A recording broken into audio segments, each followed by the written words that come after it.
উনি সফরে বেরিয়েছেন হাদিস কালেকশনের জন্য। প্রচন্ড শীতের রাত, উনি মাগরিবের নামাজ, এশারের নামাজ পড়ে একটা মসজিদে শুয়ে পড়লেন, আর শুয়ে শুয়ে হাদিস পড়তেছেন। কি পড়তেছেন? কথা বলেন। আর মনে মনে ভাবলেন রাতটা মসজিদে কাটায় দেই, ফজরের নামাজ পড়ে আবার বেরোবো। কিন্তু দারোয়ান এসে বলে মসজিদে থাকতে পারবেন না, ওঠেন। দারোয়ান আছে না, কথা কন। আহমদ ইবনে হাম্বল বললেন আমি শুধু রাতটা থাকতে চাই, আমি তো ফজরেরও মুসল্লি, ফজর নামাজ পড়বো তো এই মসজিদে, আমার থাকতে দাও। দারোয়ান তো দেয় না, কেন? মসজিদে থাকার জায়গা না, যান মিয়া। উনি যে আহমদ ইবনে হাম্বল এটা চিনে নাই, থাকতে দেয় না। কি করবে এখন? উনি কাঁথা গুছিয়ে হাদিসের কিতাব নিয়ে কাঁধের মধ্যে ব্যাগ নিয়ে মসজিদ থেকে বেরোয় গেলেন। কি আর করবেন, প্রচন্ড শীত, আর কাঁপতেছেন, বুড়ো মানুষ।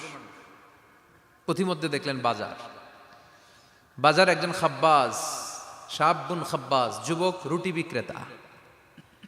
সে রুটি বিক্রি করে, চুলার মধ্যে রুটি সেকে। সে যে সালাম দিল আসসালামু আলাইকুম, যুবক বলে ওয়ালাইকুম আসসালাম। আহমদ ইবনে হাম্বল বলে যুবক আমার যাওয়ার জায়গা নেই, সফরে বেরিয়েছি, খুব শীতে কষ্ট পাচ্ছি, রাতে যদি তোমার এই চুলা থেকে একটু আগুন পোহাই কোনো সমস্যা? যুবক বলে না না সমস্যা না, আহলান ওয়া সাহলান, খোশ আমদেদ, আসেন আসেন, আপনি আগুন পোহাইলে আমার সমস্যা কি? সুবহানাল্লাহ পড়েন। আল্লাহ শুকরিয়া করে উনি বসলেন আর আগুন পোহাচ্ছেন। আর খেয়াল করলেন যুবক রুটি বানায় আর পরে আস্তাগফিরুল্লাহ, রুটির দলা বানায় পরে আস্তাগফিরুল্লাহ, খামির বানায় আর পরে আস্তাগফিরুল্লাহ, রুটি নিয়ে উনুনের ভিতরে চুলার ভিতরে সেকা দেয় আর পরে আস্তাগফিরুল্লাহ। দোকানদারের কাছে কেউ আসলেই সে রুটি দেয় আর পরে আস্তাগফিরুল্লাহ। ক্রেতার কাছ থেকে টাকা নিয়ে ক্যাশ বক্সে রাখে আর কি পড়ে, আবার রুটি বানানো শুরু করে আর কি পড়ে, খালি এইটাই পড়তেছে। ইমাম আহমদ ইবনে হাম্বল তো অবাক, কিরে এটা আবার কেমন যুবক, খালি আস্তাগফিরুল্লাহ। উনি প্রশ্ন করলেন যুবক ঘটনা কি? আসার পর থেকেই তোমার দেখতেছি তুমি রুটি বানাও, রুটি বিক্রি করো আর পড়ো আস্তাগফিরুল্লাহ, মালাকা ইয়া শাবাব। যুবক বলে আস্তাগফিরুল্লাহ আমার সবচেয়ে বেশি পছন্দের আমল, আমি সব সময় আঠার মতো ইস্তেগফারের সাথে লেগে থাকি আর সব সময় পড়তে থাকি আস্তাগফিরুল্লাহ, আর এর বদৌলতে আল্লাহ আমারে মুস্তাজাবুদ দাওয়া বানিয়ে দিয়েছে। আহমদ ইবনে হাম্বল তো অবাক, আনতা মুস্তাজাবুদ দাওয়া, তুমি মুস্তাজাবুদ দাওয়া, রুটিওয়ালা। আমি এত বছর হাদিস পড়াই, আমিও তো মুস্তাজাবুদ দাওয়া না, আর তুমি রুটি বেচো বাজারে, তুমি মুস্তাজাবুদ দাওয়া, তুমি দোয়া করলে সব কবুল হয়ে যায়। যুবক বলে না আনা মুস্তাজাবুদ দাওয়া, আমি আমার জীবনে যত দোয়া করেছি কবুল করে নিয়েছে কে? সব দোয়া কবুল করে নিয়েছে আল্লাহ, একটা দোয়া ছাড়া। কয়টা? আহমদ ইবনে হাম্বলের কৌতূহল, কিউরিসিটি আরো বেড়ে গেল। কি? সব দোয়া কবুল হয়েছে একটা দোয়া ছাড়া। মাযালিকা দুআ ইয়া শাব, কি সেই দোয়া?